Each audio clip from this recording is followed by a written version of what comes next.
नमस्ते, प्रणाम दीदी बहनी, चाचा चाची, माता पिता, भैया भाभी, सभी लोगों के चरणों में संजू यादव का कोटि कोटि प्रणाम है।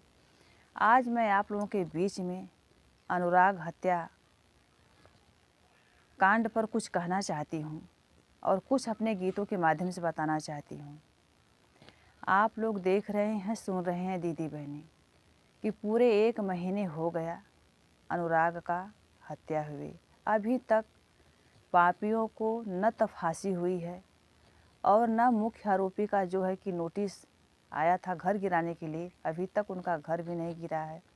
जो घर सरकारी ज़मीन में है, सरकार की जो है कि पहुंच भी ढीली हो रही है कि मुख्य आरोपी का घर अभी तक नहीं गिरा है। माँ और बहन का रोते रोते आँख का आंसू सूख गया है। पिता हैं जो रोज़ कोर्ट और कचहरी के जो है कि चक्कर लगा रहे हैं, भूखे प्यासे जाते हैं, भूखे प्यासे आते हैं, घर पे आ कर के फूट फूट कर रोते हैं और क्या कहते हैं, हे छोटू भैया, हे अनुराग भैया, हमके छोड़ के काहे चल गईला, हमहू के बोलाला अपने पास।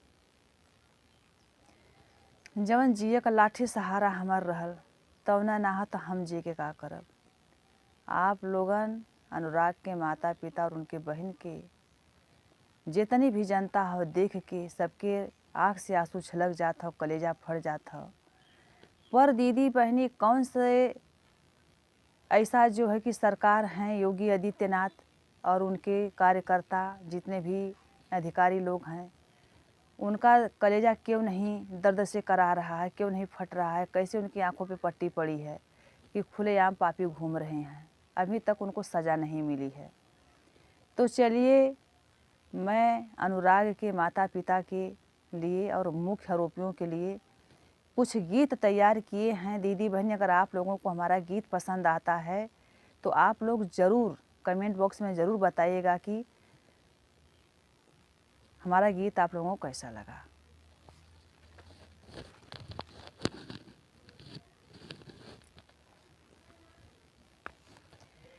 एक महीना भइल अनुराग के मरले हो, एक महीना भइल बबुआ के मरले हो, मिलल ना उनके इन सफवाए हो योगीनाथ जी ना।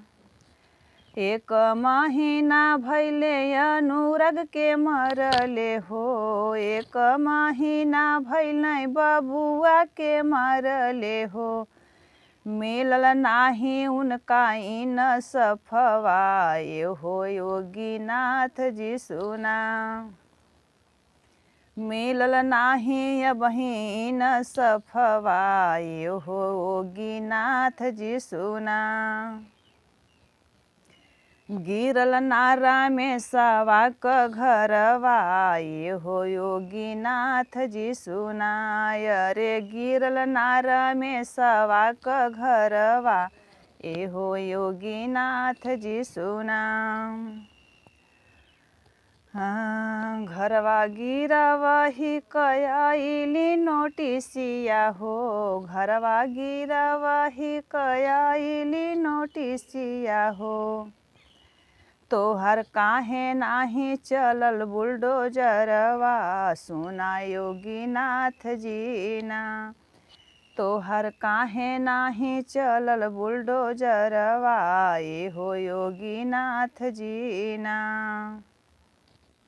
घरवा गिरवही कयाइली नोटिसिया हो, घरवा गिरवही कयाइली नोटिसिया हो, अरे अबही ना चलल बुलडोजरवा ए हो योगीनाथ जी सुना। तोहर अबही ना चलल बुलडोजरवा ए हो योगीनाथ जी सुना।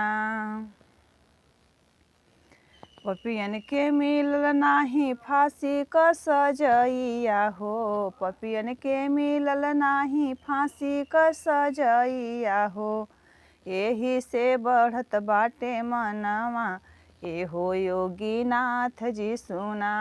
अरे एही से बढ़त बाटे मनवा ए हो योगीनाथ जी सुना।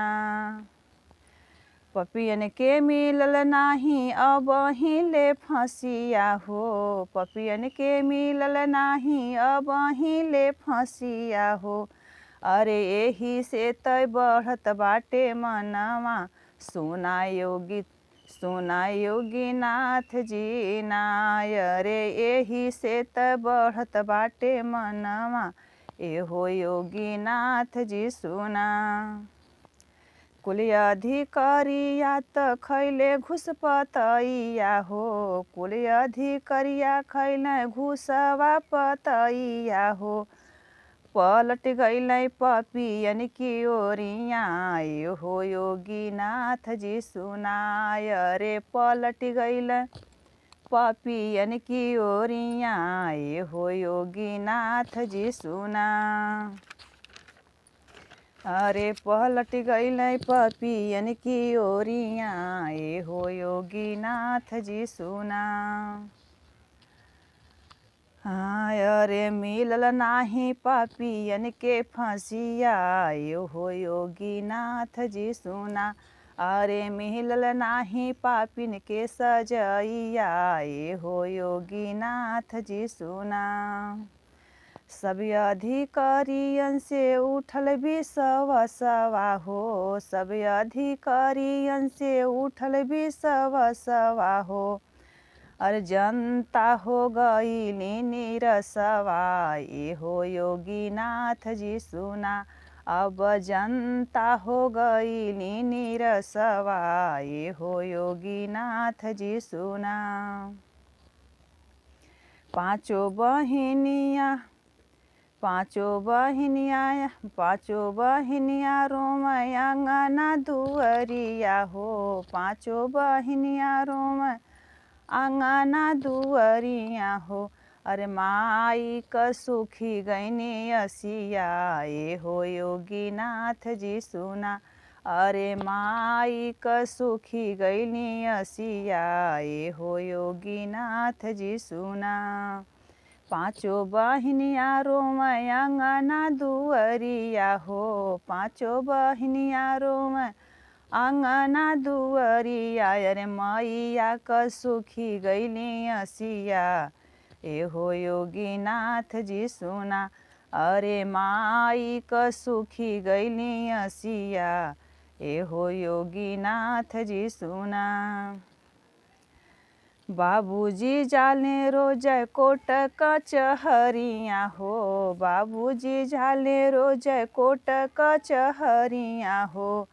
अरे टूटी गइनी ओ न कर कमरिया, ए हो योगीनाथ जी सुना। अरे बाबूजी क टूटनी कमरिया, ए हो योगीनाथ जी सुना।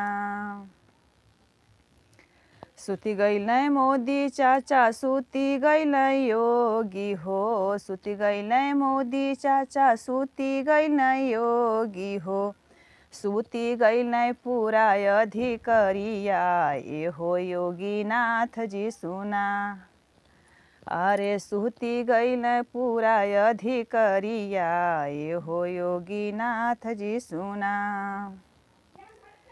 सोची बिचारी संजू लिखत बाड़ी गीतिया हो, सोची बिचारी संजू लिखत बाटी गीतिया हो।